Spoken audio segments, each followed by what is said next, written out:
as much as many neighborhoods that sort of have ambiguous boundaries, ours is probably something like, Lincoln to Lawton and Great Highway to Sunset Boulevard, something like that. And, uh, our primary goal is to um, raise the quality of life here for the residents of our neighborhood.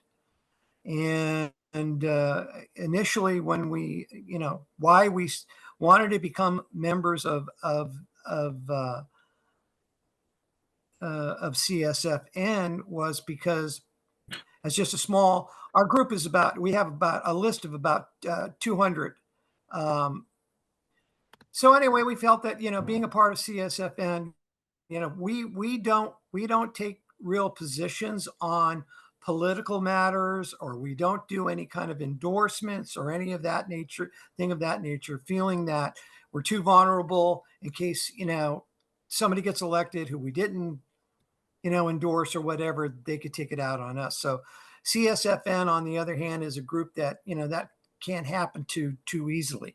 So we can express easily what our feelings are about various issues. For example, Proposition K or some other proposition, and that they would then, consider that and then take action, do advocacy in that regard. So that's one big purpose, I think, of CSFN, is they're capable of doing that kind of advocacy, which we are not. So we naturally, as a matter of trying to increase the quality of life here in the city, I mean, in the neighborhood, we're concerned about things like pedestrian safety. We're concerned about seniors. We're concerned about people with families. We also, have other, local issues. I'm sure many of you do, like parking, crime, those kinds of things. And so we've been working on those issues. Plus, we're taking care of the little park. The park itself, La Playa Park, is a small piece of property that was formerly, mainly a dumping ground for old tires and broken bottles and bums. And we've converted that into bocce ball courts, edible landscaping, and a place where people actually congregate for rest and enjoyment. And so that's basically what we're about. Well, thank you. That's a good description. Appreciate it. Next, we're going to have our speaker. I'm going to give a little introduction for Chris Bowman. I called him up and we had a little chat today. I wanted to mention that Chris Bowman is actually a third-generation San Franciscan, and his first relative moved to San Francisco in 1887. In 1988, he was elected to the Republican Central Council and remained there for 8 years. And lastly, Christopher's expertise is primarily in redistricting and electoral analysis. Without any further ado, Chris Bowman, please. Thank you very much. It is a little bit awkward. I'm not very good on Zoom, and to be honest, I'm an expatriate San Francisco right now. I have lived in Yountville at the Veterans Home for 5 years, but you can take Chris Bowman away from San Francisco, but you can't take San Francisco away from Chris Bowman. So I'm here. So at any rate, I'm also pleased to been invited by the coalition to speak before you. I've done so many times when we used to meet over in Northern Station and show the maps and distribute statistics and what have you, but we're not going to be doing any of that today. I'm going to speak briefly about the federal races. Then we'll talk briefly about the state, and then we'll talk about locally. But I want to put everything into kind of context. there's a lot of spin out there, particularly by the Trump people, and quite frankly, a lot of soul searching on the part of Democrats. And I'm not certain that a lot of it's warranted on either side. Um, I think that it will be nice once we get all the votes counted. We're probably about 5% more to go in California. We're just about finished in San Francisco. I think we have a couple hundred left. So 99.99% done. But until we get the results in California, there are two congressional races that are hanging by a thread, and we don't know which way it's going to go. But the thing that impresses me most about the federal election, everyone, the propaganda is that there's this huge landslide. Well, that's nonsense. A landslide when I was growing up, and Goldwater lost to Johnson by 20 points. That was a landslide. Or when McGovern lost to Nixon, that was a landslide. We haven't had any landslide elections in the last 30 years. And, and quite frankly, in the case of the winners, they're lucky to get 50%, and half the time they've gotten a plurality win in the popular vote, but not a majority. Again, based on the early results, that actually Trump did take a 50.8% lead in the popular vote. That's now down to 50%.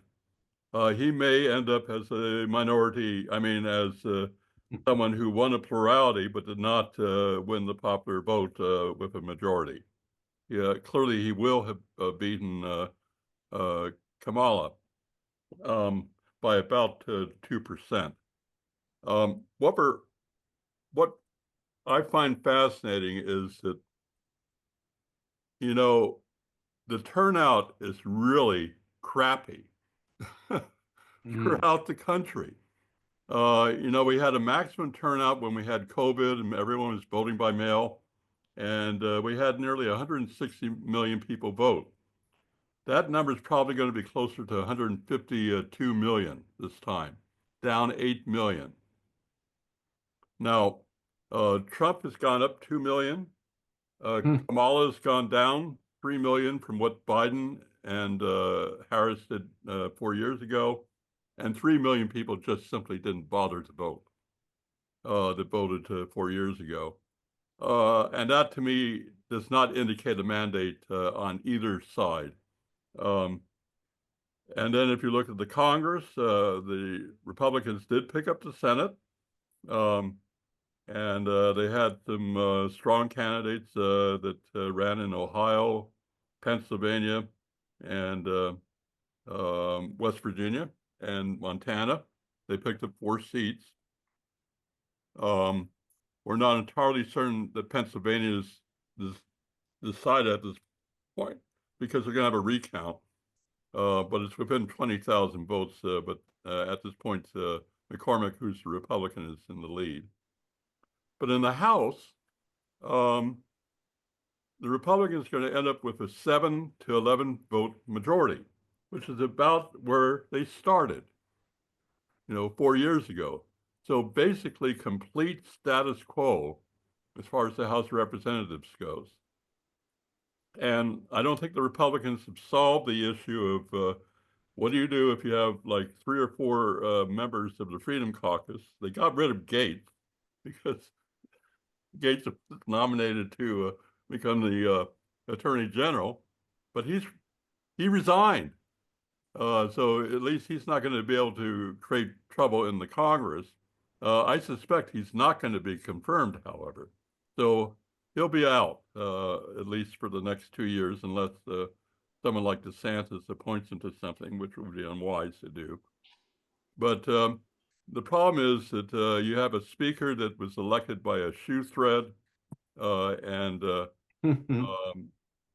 the Republican House caucus is going to be in disarray for the next 2 years until there are vacancies and they start filling and winning some special elections. But what it does mean is that that a lot of people that are mainstream Republicans that are appointed to congressional office, or not congressional, but to the cabinet or to sub-cabinet positions, and to the judiciary will be confirmed by a majority vote. And some of the people that are not qualified will not be confirmed.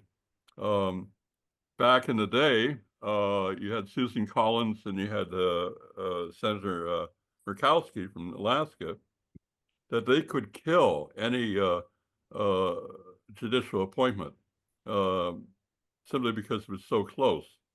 Now they will need to find 2 other people to join them. But I would suspect that in at least 2 or 3 of the proposed appointments that they may have some company on that. And Trump will have to go back to the drawing board and come up with someone else to appoint.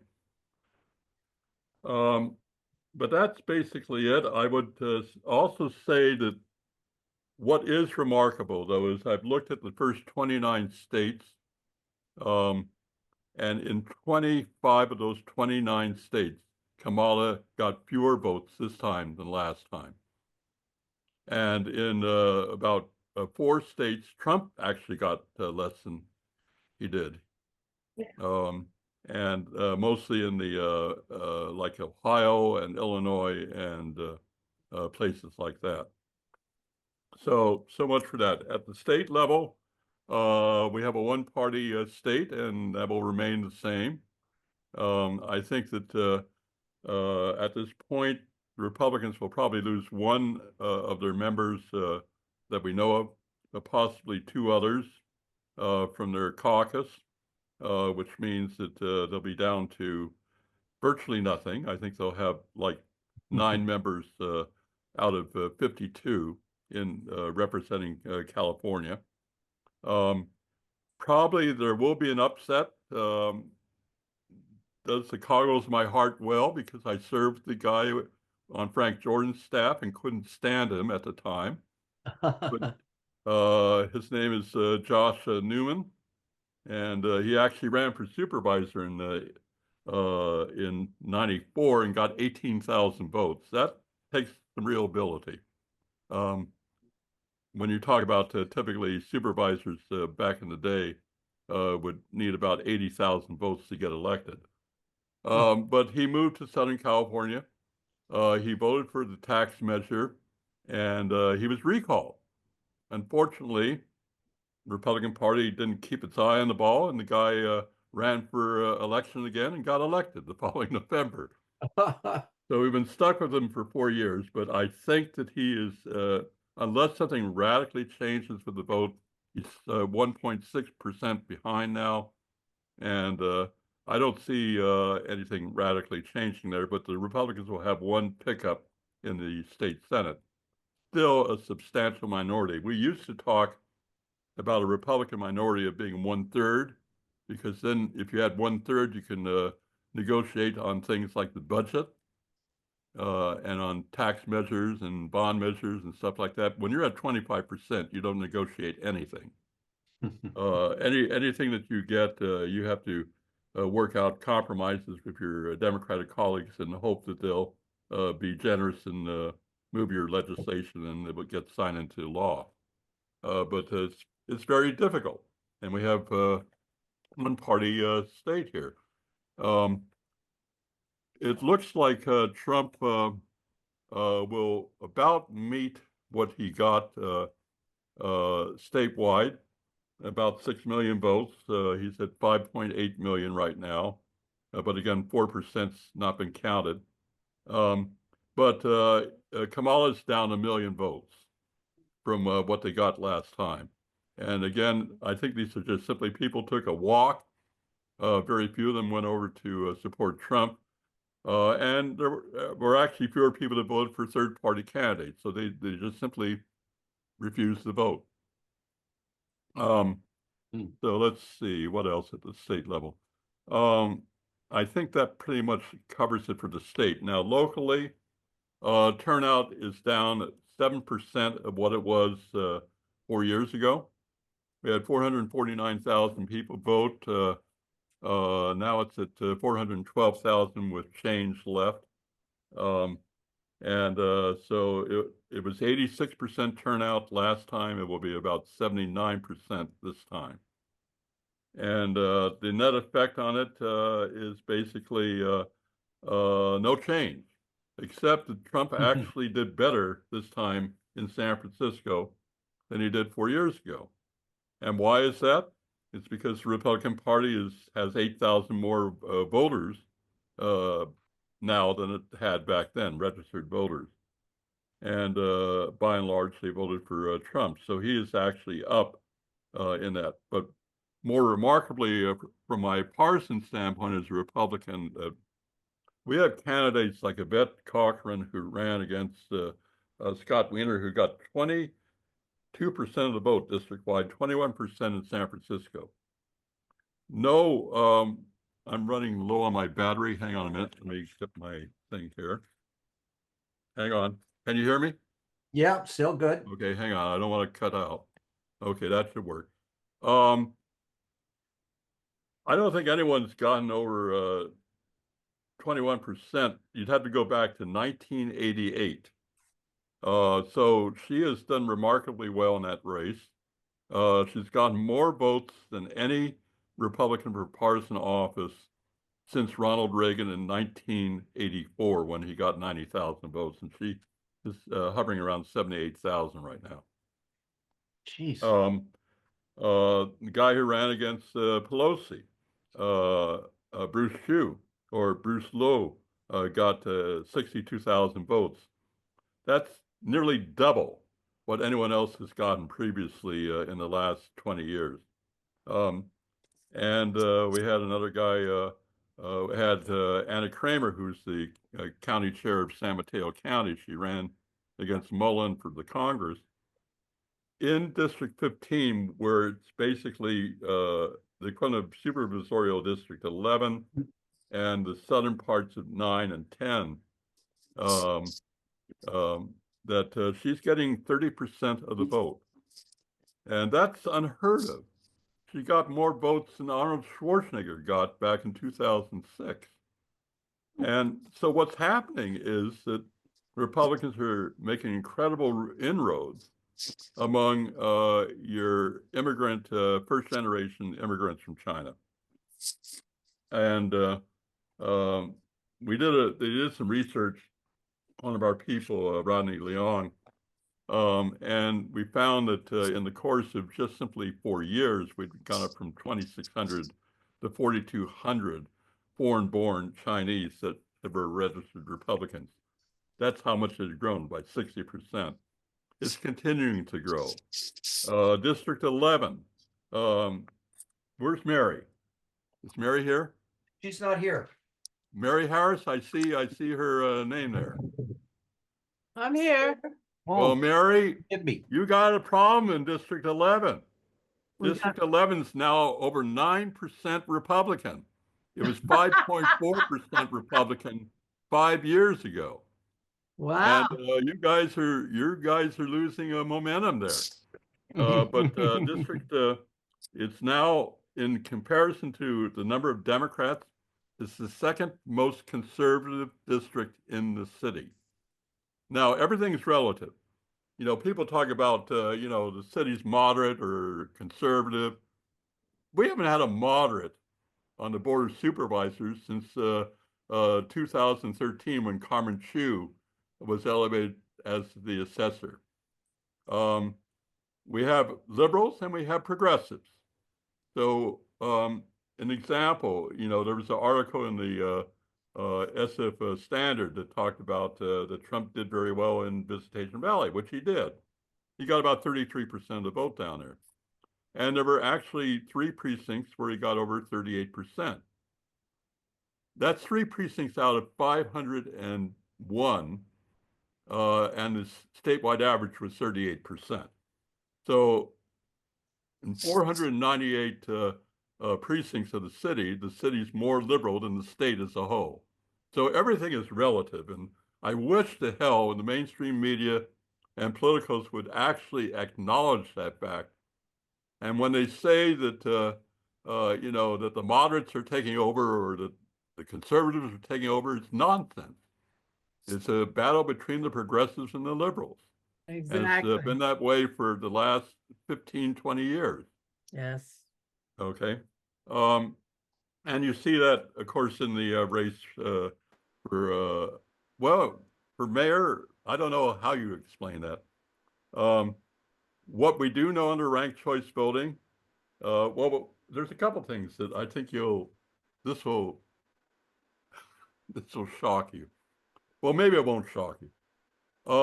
When I was working with Terrence Hallinan, we were doing the elections task force, and part of that responsibility is we were dealing with how do we elect people, and are the campaign finance reforms that need to be done. And we came up with the idea, okay, we should limit contributions to $500 for the primary and $750 for the runoff election, and we have a paid program for supervisor and for mayor.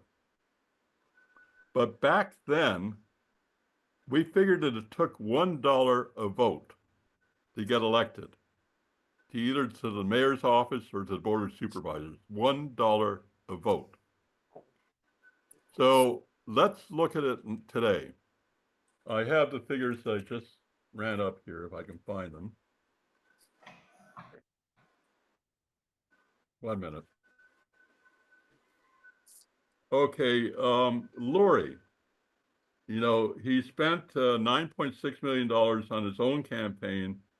His mom had an independent expenditure committee for $5.8 million.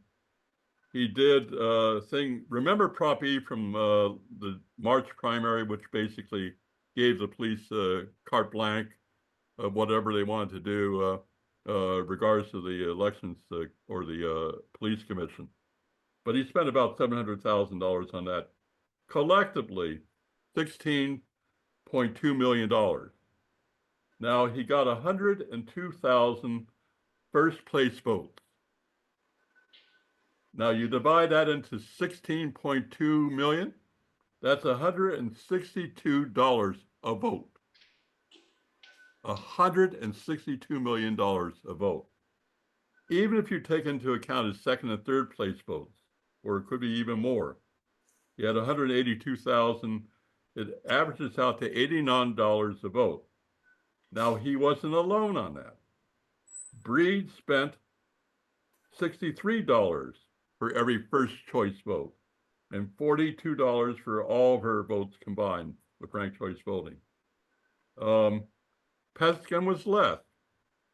Peskin played by the games, and but he was still $22 a vote for first choice votes and 19 when all is said and done. Farrell, almost $90, $89.97 for Farrell. On first choice votes, 75. He didn't do well on second and third place votes, and that's one reason why he ended up in fourth place. But $75 for all of his votes combined. And Safai, or let me take that back. That's Safai spent that. So Safai got 11,410 votes, but he spent 1,026,000. So that's Safai that I'm reading. Farrell is 106 versus 96. This is outrageous. I mean, and you know, public financing, of the $32.9 million that was spent, and that's not on the negative committees. This is only on the positive committees. I haven't calculated that. It's an additional amount. Only $3 million of that was public financing. So public financing has made absolutely no dent whatsoever in equalizing the playing field, both for the mayor's race. Then you have abuses like in District 1. You have a woman by the name of Jen Nosikoff. She ran for Central Committee on the Democratic side, came in dead last, distant dead last in her district. But she had decided she was going to go after Connie Chan. And she raised, I'm looking for my notes. Where are we? Okay. She raised about $24,000. She got $73,000 in matching funds for a total of $98,000. And for that, she had 1,808 first choice votes. That comes out to $54 a vote. So, and then when you take into ranked choice voting, $45 a vote. That's called an abuse of the system and an abuse of the taxpayers, from my perspective. And I don't know what Aaron's planning to do now that he's termed out, but if he really wants to work on reform, he needs to and take up the spirit of Terrence Hallinan. And Terrence was on the right page. It's just that events passed us, and events have well passed us now. And I'm very fearful for how things work in San Francisco electorally in the future. It's become a billionaire's game, and is basically one faction of billionaires was from Silicon Valley was helping Farrell, and he raised millions of dollars from that. You had Lurie self-fund his campaign. He's old wealth, so I feel a little bit sympathetic to him because he's like fifth generation San Franciscan. No, I'm just telling you where my biases are. I just it's a different type of wealth. Not nouveau riche, and not you got became a billionaire when you're 25 years old. And it just, and then you had basically the billionaires trying to push props C, D, and E. And they lost. Thank on each one, and thank the coalition for being on the right side of the angels on all those. And I was with the coalition. Unfortunately, my party went the wrong way. I was able to at least get Log Cabin to support Prop C. And I was able to convince Marie Harabio to get Connected San Francisco to support C. And it got 60%. But the billionaires lost badly on that. They spent about $5.9 million from what I can determine. And that was $37 a vote on their part. Aaron Peskin, with his committee, raised half of it, about $50,000. So probably in his situation, it's about 20 cents a vote. So it just shows that if you're on the right side of the issues, you can still beat the billionaires. But I don't know what else to talk about. I mean, we can talk about the board of supervisors, we can talk about initiatives, but I don't want to monopolize this. So I'll open it up to anyone that has questions. I have a question for you, Christopher. Please speak up so I can hear. I have a question for you, Christopher, and that is, you want to talk a little bit about Proposition K? Yeah, I'll be glad to talk about K. The guy who co-founded Yelp dumped $300,000 into the Yes on K campaign. Again, the billionaires don't have anything better to do, so they're going to play their little sandlot game of politics in San Francisco, and that's both figuratively and literally when you're talking about the Great Highway. And frankly, I think it's regrettable that that Buschetto headed the campaign. I mean, there's a direct conflict of interest, and he didn't win. Now, he had the right issue, but he had the wrong district. No, seriously. And Melgar, I know there's some supporters of Melgar on this list, but Melgar was entirely culpable of working with the billionaires and their people from Together San Francisco and Grow San Francisco and their appointees on the elections task force to move the Inner Sunset in its entirety which is only about 2 degrees to the right of the Haight-Ashbury politically, into District 7 and to move the 3 most conservative precincts of the city, including Engardio, into District 4. She was more than pleased to see that happen because it guaranteed that she would be reelected. Now, had it been the old district, had Boschetto run on that issue, he would have won.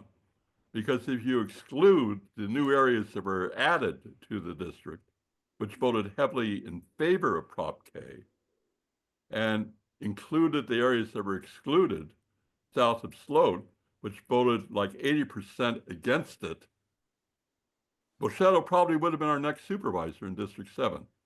So we had old Saul on redistricting, and I've been doing redistricting since 1982 or 81. And the rule was either the voters picked their politicians or the politicians picked their voters. And that's what happened under the elections task force. The politicians, including Melgar, selected who their voters were, and ergo she got elected. That would not have happened had the redistricting, had our plan that we had remain, and that we would have had the status quo in District 7. I think it's a tragedy.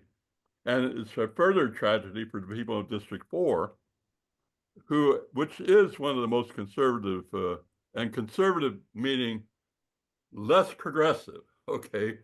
The second least progressive district of the city, which means it's still left of center. But I think that they have the misfortune of having Gardio as their supervisor, who supported and authored K and wants to do densification and everything else. And the big victor, I think, that we haven't talked about is Alan Wong, who was reelected as #1 president of the College Board. He was Gordon Marr's aide. I bet you dollars for doing this, he's running for supervisor in 2 years. And he'll probably get elected if Engardio doesn't get recalled first. But did I answer my question on that? Or your question? Yes, you did. Thank you very much. And we have other questions from Charles Head. And if I ramble on, you just cut me off, okay? All right, Charles Head has a question for you. I'm 78 years old, going on 79, so I tend to ramble. Christopher, Charles Head has a question. Okay, Chris. Very loudly, Charles, into the mic. Okay, District 5, Dean Preston. Can you hear me? Yeah, well, Preston lost. Right. And he lost because the Inner Sunset went to District 7. Cove Valley went to District 8. Parts of District 5 went to District 2 as part of their gerrymander, and they added the Tenderloin. Now, the Tenderloin has a reputation of being very liberal, I guess is the term, or I don't know how you describe it, but you don't think of that as being more conservative. There are 3 precincts.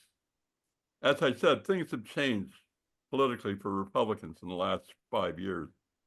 There are 3 precincts in the Tenderloin that are over 10% Republican now. Republicans are 7.6% of the overall population. So they're 30% more Republican in those precincts in the Tenderloin than they are citywide. And they did not vote for Preston. And he knew he was in trouble with the redistricting, and this kind of bears it out. I think the unfortunate thing, though, is that the guy who replaced it is part and parcel of YIMBY action. And so what they're going to get is they're going to get a lot of dense development in the district, and it's going to be regrettable. All right. Thank you, Christopher. We have another question from Dave Osgood. Hi, Dave. Hi, Chris. Hey, thanks. Dave, I have a question. Sure. Are you in any way related to Ed Osgood? Uh, Yes? Ed's Ed's actually not an Osgood. He was adopted. Oh, okay. Us old timers remember Ed Osgood was always in her Yeah, camp. because he was the chairman of the Republican Party in the 1950s. Yeah, see, he's no Osgood. Oh, okay. I'm kidding. No, he was a great guy. Yeah. And I'm curious about your criteria for the labels. You say politicians are liberals and progressives. The Those who Chronicle, are holding office. okay. The Chronicle calls them progressives and moderates, I believe. I call them progressives and conservatives because I think I'll give you my opinion and then you can shoot me down.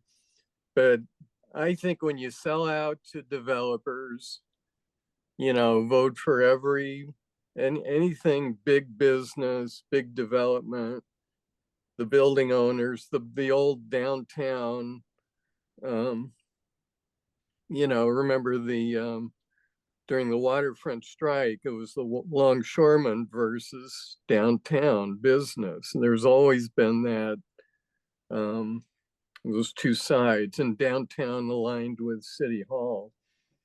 So I think that, if you're selling out to business and developers, you're following the Mitch McConnell Republican playbook. I mean, what does Mitch McConnell do? And Trump, they placate, big business and they get them big bucks. And that's what Wiener does. So I call, yeah, go ahead. Let me give you what my definitions are. And it's strictly in the relationship of the politician or the office holder in their philosophy of government. That basically, if you're a moderate, you believe that you live within your own, or you live within your means, you make efficiencies, but you don't raise taxes. If you're a conservative, you actually want to cut back on government and reduce taxes and downsize government and give people more discretionary income. If you're a liberal, you want to see the economy grow so you can increase the tax base to pay for all your pet social programs. Okay? That means in some cases, and the idea there is they generally don't believe in more new taxes. They'll do some tax reforms one way or the other, like Prop M was one of those. But basically, their viewpoint is that they want to create a economic climate, that the economy grows and that the tax base increases and they have more money to spend. Okay? And from my perspective, waste on a lot of things that they shouldn't be wasting them on. Now, the progressives, on the other hand, want to have their cake and eat it too. They want to basically raise as much money as they can and spend as much money as they can. And if they have to tax the rich out of existence, they will do it. So on the one hand, basically, the liberals are providing the golden goose with steroids to produce more eggs. And basically, the progressives are basically figuring out, let's sharpen the knife and we can use her for a stew. That's my definitions. Thank you. I want to ask Lee Robbins for his question. We can't hear you. You're muted, Lee. Thank you. So I am a moderate. I'm not quite sure it fits your definition. I haven't thought it through enough, but that's where I am. And I am concerned, though. Speak up, Lee. I can't hear you. So can you hear me now? Yeah, I can hear you better. Okay. though your last comments don't fit it, I am concerned about much of the general reaction among the losers in the national election, which I include myself, and on the whole in the local election. And the general conclusion is it's due to those stupid people who voted for them, and those evil people who bought them, and those people who were taking advantage of the system for self-interest. And while I certainly don't discount any of that as being true, my feeling is that, my thought, not a feeling, is that we need to look at, and the Democrats need to look at, what are we doing that isn't sufficiently fulfilling the feelings and the needs of a lot of the public. And as you talked about the number of people who were shifting, I think there was considerable indication of that. Maybe they're all stupid.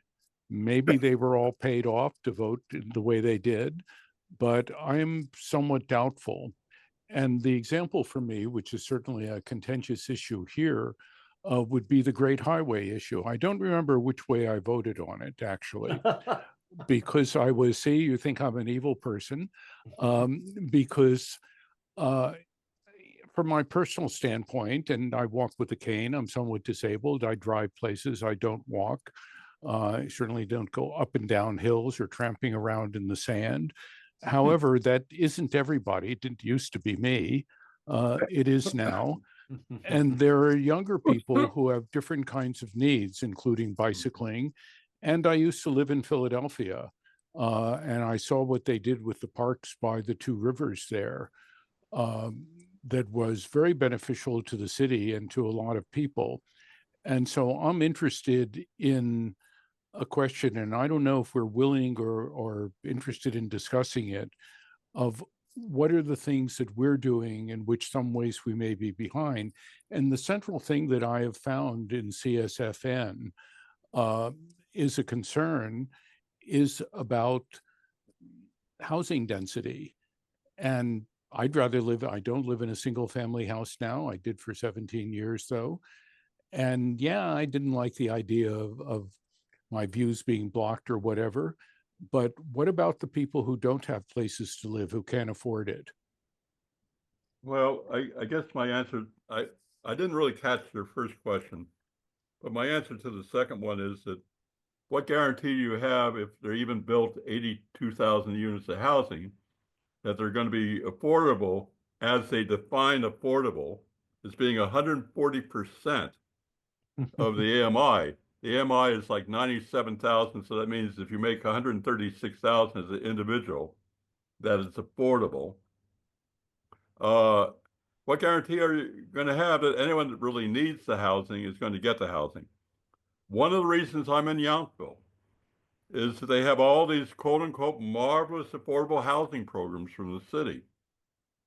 But what they don't tell you about is the lottery. So remember where the Embarcadero, not the Embarcadero, but the Central Freeway ended over on Fell Street? And they tore it out, and the city purchased the right of way, and they decided to build about 480 units of housing. 15% of that, 72 units, were guaranteed to be affordable if you earned like 30 to 40 to 50% of the AMI, which means that your income was around $30,000 to $50,000, you'd be eligible. So they opened it up for a lottery. You know how many people applied? 5,500. I ended up around 3,800 on it. They said, don't bother. You're not on the list. And they did that 4 times, and I never made it once. But even then, I would have been paying, I mean, I'm living off of my Social Security and my VA disability, which is about $2,300 a month. I would have been paying $1,200 a month for a 300 square foot studio apartment had I won the lottery. So they have to do something radically different if they're talking about affordable housing. It's not just simply a matter of construction. They have to completely revamp the whole program so that those people who are in need and that you need to live in the city as workers, so they don't have to commute 2 hours each way to get here, particularly for your first responders and your nurses. You need to have a program that they can be here. One of the things I proposed back in the day when I was active with the Central Committee is that, and we had a responsive air with the firefighters and the police union, was the Presidio right now has about 2,000 units of housing. And basically, under the Presidio Trust, they've leased the stuff out for 99 years or what have you, but basically, some of it's sub-market, but most of it's market rate. And wouldn't it be unique if the unions and the city could get together and the Presidio Trust and say, every 10, every day, not every day, every year, we're going to dedicate 50 units of those that become open to for first responders and for nurses, and they'll pay 60% of the going rate. And if they want to get equity in it, they can pay 70%. So once they retire after 20 years, they have a nest egg. But do that until they get about 1,000 units of housing that's available. Again, for people who are working here in the city and provide essential services. I'm not a fan of just simply saying that we're going to build for 8,000 homeless people. We've done that. We've put so many homeless people into SROs and they've been fixed up for new housing in the last 5 years, and there's still 8,000 on the street. They've been replaced. And that's not a cure to the issue. Plus you have, not to be overly Republican, we have basically the homeless industrial complex. And they have an inherent conflict of interest. And the conflict of interest is this. If they're successful in getting people off the streets and out of homelessness, they don't have as large a client load and their funding gets cut back. So how do you get around that? Now, I do think that Lurie is going to try to deal with that. He's talking about doing a management audit of all the $1.6 billion of contracts that are let out, and a lot of those are for the nonprofits that I spoke of, and hold them to standard. And so we can do best practices and start reducing the actual number of homeless on the street. But our current programs are failed. Thank you, Christopher. I want to have Mari, Eliza have the next question. Dave Osgood, you already spoke. Mari has had her hand up for quite some time. Hi, thank you. Chris, if it's okay with you, I would like to talk to you one-on-one later about some of the issues, because I don't want to go into all the details here tonight and bore the Mary Eliza, let me say this about you. When we did Restore Transportation Balance as the Republican Party primarily, we went to Enough, which was your Eastern Neighborhoods United Front, was it? Yes. And yours was the first group to endorse our measure. And you did a lot in helping us along the way. And if anything, you're doing it on steroids the last 2 or 3 years. You're redoubling and trebling your efforts, and I commend you for that. Okay, thank you. All right, then. Do you have a question, Mari? Yes. Okay. I was going to talk about what my big question, one of my big questions is going to be, how were these mayoral candidates linked to some of these other issues that maybe helped or hurt them? Particularly, I'm thinking about District 3. What the heck happened in District 3? I believe that what I've experienced in the past is with like Jane Kim, she won all the ballot initiatives she had, but lost the position when she ran against Wiener. The same thing happened for Peskin. He won all of his ballot initiatives, but he did not win the position. there seems to be an inability of a candidate to run a candidate's position and take on issues at the same time. That would be sort of a question. Do you agree with that? It's a good observation, and it's the thing that Republicans have been scratching their heads for many, many years. That on many issues, in fact, I think it was back in the March primary, they did an analysis, and we endorsed more measures or took positions on more measures that were on the winning side than the Democrats did. So why is it that we can't get candidates to run on those issues and get them elected? I don't know. Well, so it could be in our case that, you know, we have the national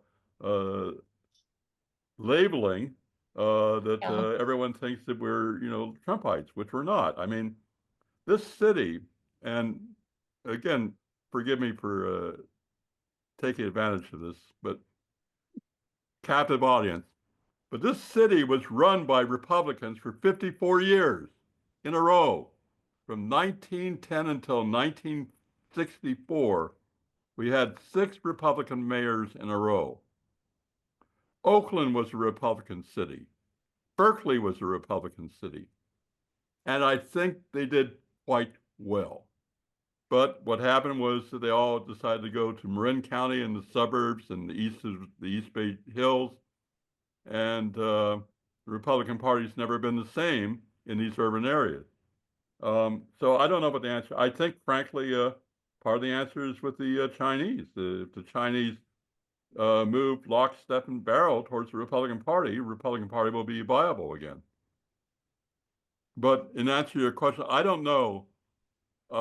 Don't forget, there's also, I mean, you can have people that are really good campaigners and they're crappy politicians and office holders, and vice versa, where they are absolutely fabulous people, but they're completely unelectable. Well, there's just because also they don't have the personality for it. So I don't know what the answer is. I don't think there's a there's general also, answer for any of it. there's also the issue of, particularly if we discuss some of the districts, like you've already discussed 11 or 7. Yes. And I believe 3 was the same way. You had 2 different people running against this one Well, guy. thank you. If you haven't found it, They kind that's of enough I need to know now. they kind of knocked each other out of the ballpark because they were running against each other, and that can also cause a problem. Anyway, thank you very much. Certainly, Thank you, Maury. Thank Mary, you. I will tack on to that. Certainly with ranked choice voting, the liberals and less progressive elements of the city have not really mastered that at all. And that's one reason why Norman Yee became supervisor, why Gordon Marr became supervisor, and now why Melgar twice now has become supervisor, and Mercarimi became sheriff, that they don't know how to do ranked choice voting rightly. Well, we should The probably get progressives rid of have it. it down, they have it down pat, and they've benefited under that program. Thank you very has- much for that question, Maury. I'd like to ask Thomasita for another question. We have one question per Could person. we Thank just you. ask what he just said? Who has it down pat? The progressives. Okay, thank you. Thomasita. You, considering that, Proposition K, Speak up, dear. is this better? Considering that Proposition K, is that better? Yeah. Considering that Proposition K, overturned, a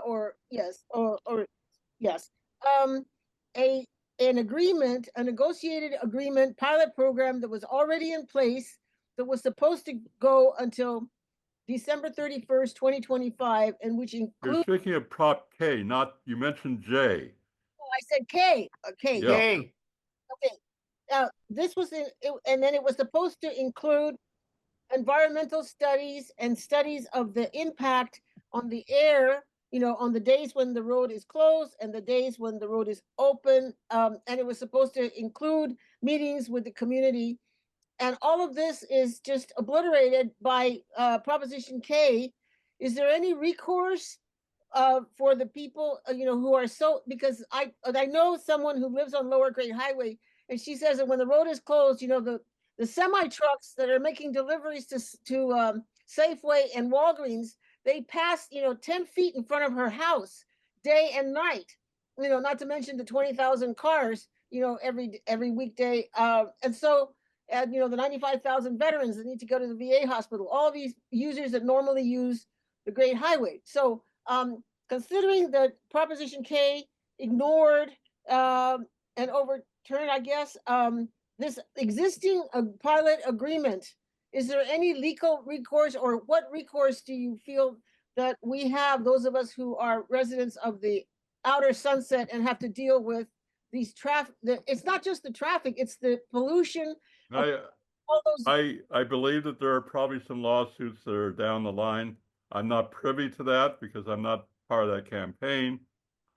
But clearly the point that you raised, that that this had already been agreed to and negotiated, that they were going to come back, the MTA was going to come back and talk about mitigation and a bunch of other stuff. That's all going to be shelved at this point. I think one thing that you can do from an organizational standpoint is make sure that report still is published, that the study's finished and it's published, okay? And use that, I think that will strengthen your case.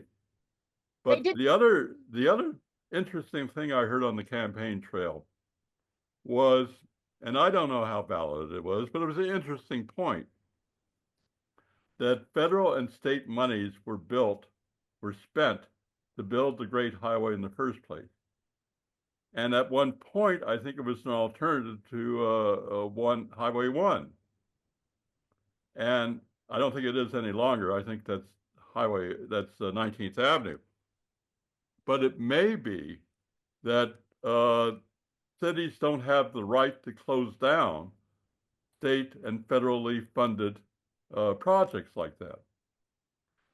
That could get an interesting response from the judiciary. I'll leave it at that. But I'm not an expert. I'm not an attorney. Okay, let's see.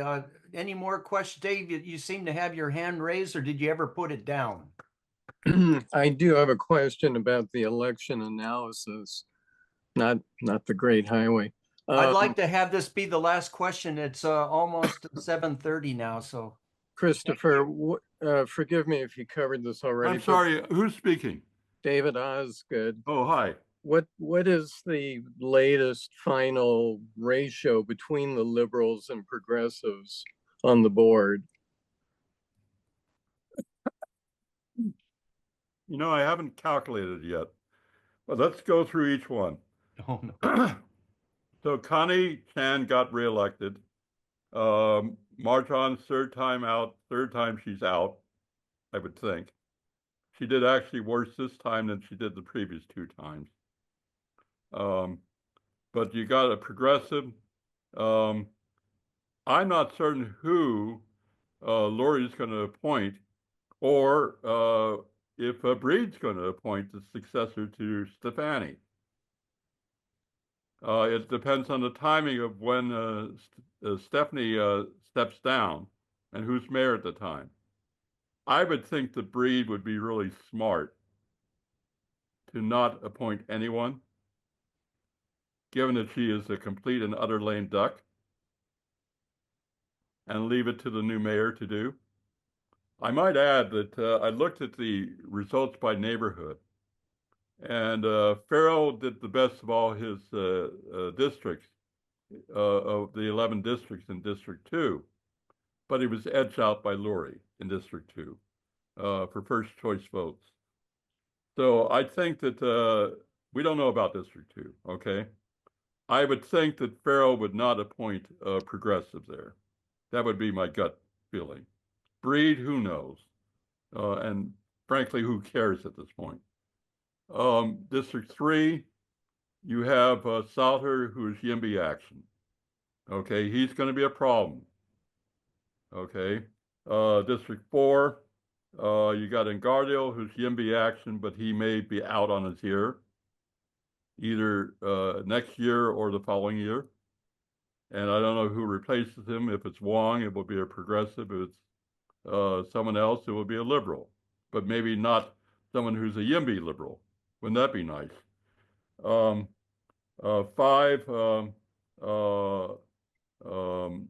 the guy who got elected, he's a YIMBY action. 6, you got Dorsey, and I think Dorsey will, although he was allied with Breed, I think Dorsey will be a close supporter of Lurie's, and I think there will be a relationship there. I don't know. Dorsey tends to be more liberal than progressive, from my perspective. 7, Melgar is going to be as progressive as always. She did one smart thing, and one other than the redistricting, which was very smart, but very evil, was that she came out against Prop K. So she didn't alienate the anti-K people, and the pro-K people still voted for her anyway, that were from the inner sunset. 8, Manaman's going to be termed out in 2 years. Don't have a clue what's going to happen there, but Manaman tends to be a left-leaning liberal. I think the progressives view him suspectly. 9, Fielder, you lost Preston for Social Democrats. She's taken the place. So she's the farthest left of the people elected. And I don't know where she is on anything else, except that to her credit, she ran against Wiener and got 34% of the vote. But basically, she's out there from my perspective. District 10, you have Walton.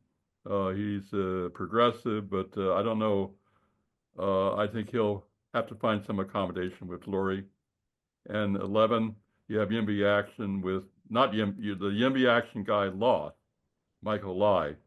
And you have a progressive Cheyenne Chen. I don't know anything about her, but that's the makeup. Thank you very much, Christopher. That was a great report, and we're going to continue on with our meeting. You're welcome to stay with us if you'd like. I skipped dinner so I could do this.